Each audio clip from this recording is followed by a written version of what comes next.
مجرمن گفتم علاج زندگی گفتم علاج زندگی گفتہ کے دیدار منا گفتم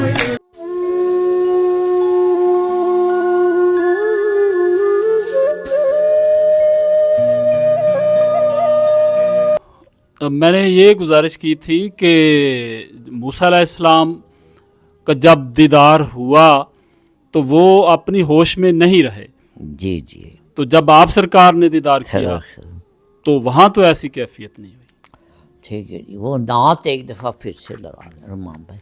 آمین طٰہٰ ہیں، مدثر ہیں، مزمل ہیں، مکرمنا بنی آدم کی تفسیر مکمل ہیں، امام الانبیاء ہیں، نور ہیں، انسان کامل ہیں، اور خدا خود میر مجلس ہے، محمد سمے محفل ہیں. خدا خود میر مجلس ہے، محمد سمے محفل ہیں. دلوں کو نور دینے کے لیے نور مبین آئے، مبارک صد مبارک رحمت للعالمین آئے. دم عیسیٰ ید بیضا سے آگے ہے مقام ان کا. ہاں جی یہاں پہ یہ مصرع دوبارہ سے سنو.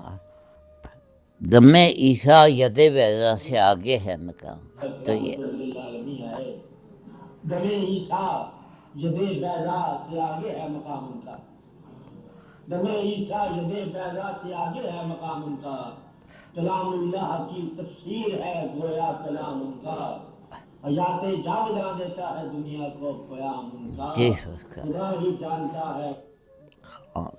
تو وہ ید بیضا اور دم عیسیٰ سے آگے کی بات ہو رہی. ٹھیک ہے جی. میں نے عرض کیا تھا کہ یہ نعت کو ذرا غور سے سنو. ٹھیک ہے نا. باقی قبلہ علی بھائی یہ سرکار واصف پاک جیسے فرما رہے تھے جی ید بیضا دم عیسیٰ سے آگے ہے، تو اسی بات کو پڑھاتے ہوئے حضرت جامی علیہ الرحمہ نے یہ جو تبسم صاحب نے سوال اٹھایا فرماتے ہیں کہ موسیٰ ز ہوش رفت بیک پرتو صفات. موسیٰ ز ہوش رفت بیک پرتو صفات تو عین ذات می نگری و در تبسمی. رب عالم نے تجھ کو بلایا وہاں جس جگہ پر کسی کو بلایا نہیں. ایک جلوے نے موسیٰ کو بے خود کیا لامکاں پر بھی تو ڈگمگایا نہیں. واہ واہ واہ. پہلا فارسی والا پڑھیں، اس میں تبسم صاحب کا نام آ رہا ہے. پہلا اللہ اکبر اللہ اکبر اللہ اکبر. موسیٰ ز ہوش رفت بیک پرتو صفات.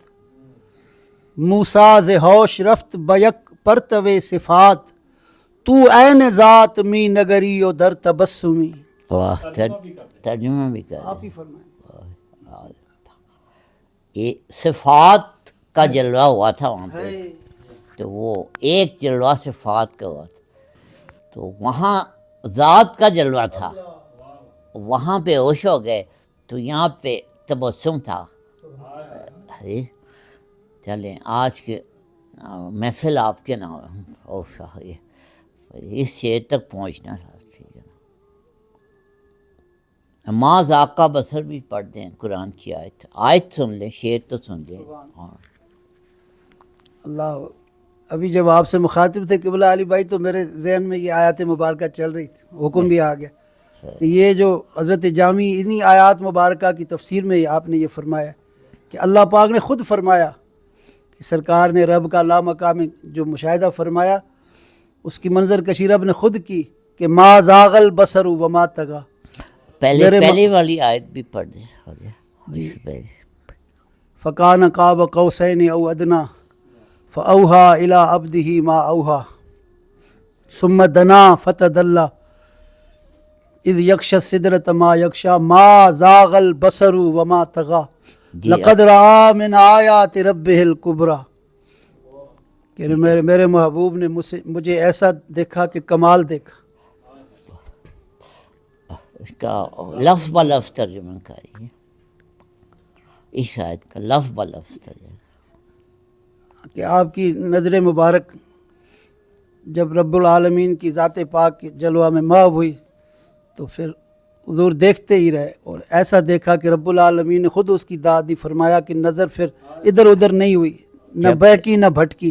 ماں ذاکہ بصر کا مطلب ہے کہ جھپکی تک نہیں، وہ بے ہوش ہونا تو دور کی بات ہے، یہ ماں ذاکہ بصر کا مطلب ہے کہ جھپکی بھی نہیں، یعنی کہ وہ جلوہ دیکھ کے تو نگاہ جو تھی وہ اس قدر، یہ ذات بھی اتنی وسعت رکھتی تھی کہ اس ذات کا جلوہ دیکھ کے آنکھ تک نہیں جھپکی، ماں ذاکہ بصر۔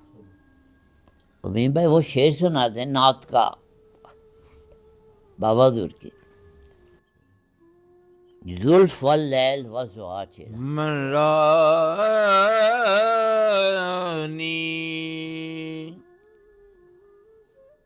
من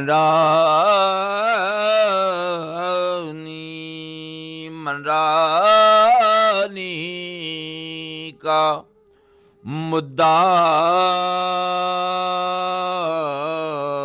چہرہ، من رانی کا مدعا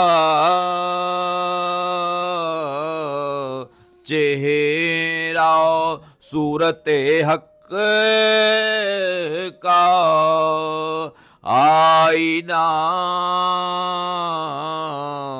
چہرہ، سرمگی چشم آئے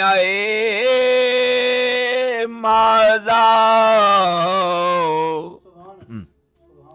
سرمگی چشم آئے مازا، زلف واللیل والضحیٰ چہرہ، زلف واللیل والضحیٰ چہرہ۔ سبحان اللہ۔ اس کا کمال یہ ہے کہ دو مصروں میں 3 آیتوں کا ذکر کر دیا۔ میں یہی گزارش کر رہا ہوں کہ ان دونوں جو شعر ہیں ان کو ذرا سلیس فرما دیں۔ یہ تو مولانا ہی بتا سکتے ہیں۔ ایک تو ہو گئی چشم سرمگی، چشم یعنی کہ سرما لگی ہوئی جو آنکھیں، آپ کی جو چشم مبارک کا جن لوگوں نے بیان کی ہے تو انہوں نے کہا ہے کہ آپ کی چشم مبارک ایسی تھی کہ وہ نیچرلی لگتا تھا کہ جیسے سرما لگے، ٹھیک ہے نا، وہ اس میں سرما لگانے کی ضرورت نہیں تھی۔ وہ آنکھ جو تھی وہ ایسی آنکھ تھی کہ اس میں سرخ ڈورے تھے جنہوں اور سرما لگا ہوا تھا، سرمگی چشم آئے ذات، یعنی کہ وہ جو آنکھ ہے وہ خود ایک آیت ہے قرآن کی، ماں ذاک والی، کہ وہ ٹھیک ہے نا۔ اور واللیل سے شروع ہوتی ہے ایک صورت، رات کی قسم ہے جی، پوری آیت کیا ہے واللیل والی؟ ہاں جی، اس کا ترجمہ کر دیجیے۔ رات جب وہ ڈھانپ لیتی ہے، ہاں، رات جب ڈھانپ لیتی، قسم ہے اس رات کی۔ تو یہ وہ کہہ رہے ہیں کہ یہ آپ کی جو سیاہ زلفیں ہیں یہ ان کی قسم کھائی گئی ہے۔ وہ رات جو ہے نا وہ اصل میں وہ سیاہ زلف ہے۔ ہاں، والضحیٰ جو ہے نا کہ جب صبح نمودار ہوتی ہے اس کی بھی واو کا مطلب قسم ہوتا ہے، ٹھیک ہے، جیسے واللہ اردو میں بھی کہتے ہیں اللہ کی قسم، والضحیٰ یعنی کہ قسم ہے وہ صبح نمودار ہونے کی، تو وہ کہتے کہ واللیل جو ہے وہ تو کالی زلفیں ہیں، اور صبح جس کی قسم کھائی ہے والضحیٰ وہ چہرہ ہے۔ تو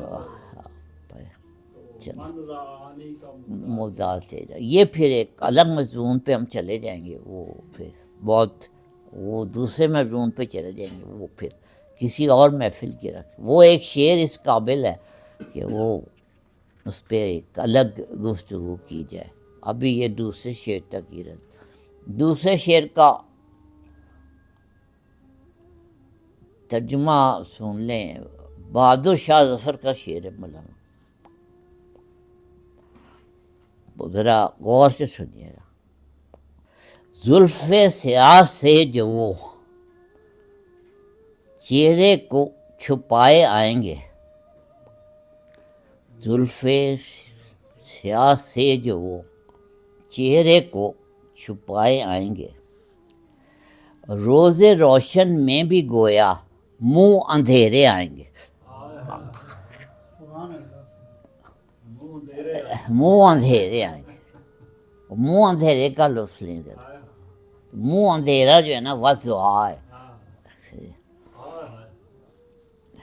سیاہ زلفوں سے جو وہ رخ کو چھپائے آئیں گے، روز روشن میں بھی گویا منہ اندھیرے آئیں گے۔ وہ چہرہ جو ہے وہ روز روشن ہے، لیکن چونکہ زلف ہے تو وہ منہ اندھیرا وہ ہوتا ہے کہ جب صبح ذرا ذرا سی نمودار ہوتی ہے، تاریکی بھی ہوتی ہے اور تھوڑی سی روشنی ہوتی ہے، اسے منہ اندھیرے کہتے ہیں۔ تو وضحا بھی اسے کہتے ہیں کہ جب پو پھٹ رہی ہوتی ہے، جیسے صبح جو ہے نمودار ہوتی ہے، منہ اندھیرا کا بڑا، وضحا کا بڑا اچھا ترجمہ ہے منہ اندھیرے جی۔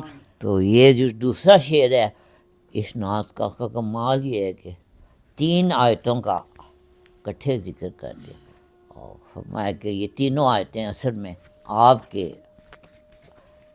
چہرہ مبارک کی تشریح ہیں۔ سبحان اللہ قبلہ علی بھائی، اور پھر جس طرح اس نعت پاک کی خصوصیت الحمدللہ آپ بارہا ہمیں بابر کرا رہے ہیں، جی جی جواب ہی نہیں اس کلام کا۔ تو اب قبلہ علی بھائی جس طرح انہوں نے تبسم صاحب کی فرمائش ہے سلیس کرنے کی، تو جو اس محفل پاک کی برکت سے جو سرکار واسف پاک کی بارگاہ سے خیرات نصیب ہو رہی ہے، وہ کچھ یوں کہنے کو دل کر رہا ہے کہ آپ فرماتے ہیں کہ سرمگی چشم آیت مازاغ جی زلف واللیل والضحا چہرہ۔ تو قبلہ علی بھائی اس کو سلیس کرنے کے لیے یوں بھی بولا جا سکتا ہے کہ آپ یہ فرمانا چاہ رہے ہیں سرکار واسف پاک کہ اب بندے نے اس سرمگی چشم کی کیا شان بندہ بیان کر سکتا ہے جن کے متعلق رب فرما رہا ہے ما زاغ البصر وما طغیٰ، اور اس چہرے کی بندے نے کیا شان بیان کرنے کا حق ادا کرنا ہے جن کے متعلق رب فرمائے والضحیٰ، اور ان زلفوں کی بندہ کیا بات کر سکتا ہے جن کے متعلق خدا کہے کہ واللیل۔ پہلی بات تو یہ ہے کہ ہم نے اپنی بات پہ بہت زور دینا ہوتا ہے تو ہم اللہ کی قسم کھاتے ہیں۔ پہلے تو یہاں پہ ہی ٹھہر جائیں کہ اللہ کسی کی قسم کھا رہا ہے، پھر ہم آگے چلتے ہیں۔ پہلے تو اس بات پہ ہی نا بندہ حسن کی جلوہ گاہ میں محو ہو جاتا ہے کہ یہ کیسا مقام ہے جہاں پہ اللہ قسم کھا رہا ہے۔ تو وہ محویت در محویت نصیب ہوتی چلی جا رہی قبلہ علی بھائی، جو آپ متوجہ کر رہے ہیں کہ صرف ذات کی قسم نہیں، یہ تو اداؤں کی قسم ہے۔ جی جی اللہ کی قسم ہے۔ علی بھائی اس بات پہ نا سرائکی شاعر جناب خواجہ صاحب نے بڑا پیارا ایک فقرے میں، ایک مصرے میں، بلکہ ایک شعر میں یہ بات کہی ہوئی ہے، حقیقت محمد دی پا کوئی نہیں سکدا، حقیقت محمد دی پا کوئی نہیں سکدا، اتھاں چپ دی جاہے اللہ کوئی نہیں سکدا۔ واہ واہ، یہاں جتنی بھی تعریف کر لی جائے وہ تعریف مکمل ہو ہی نہیں سکتی۔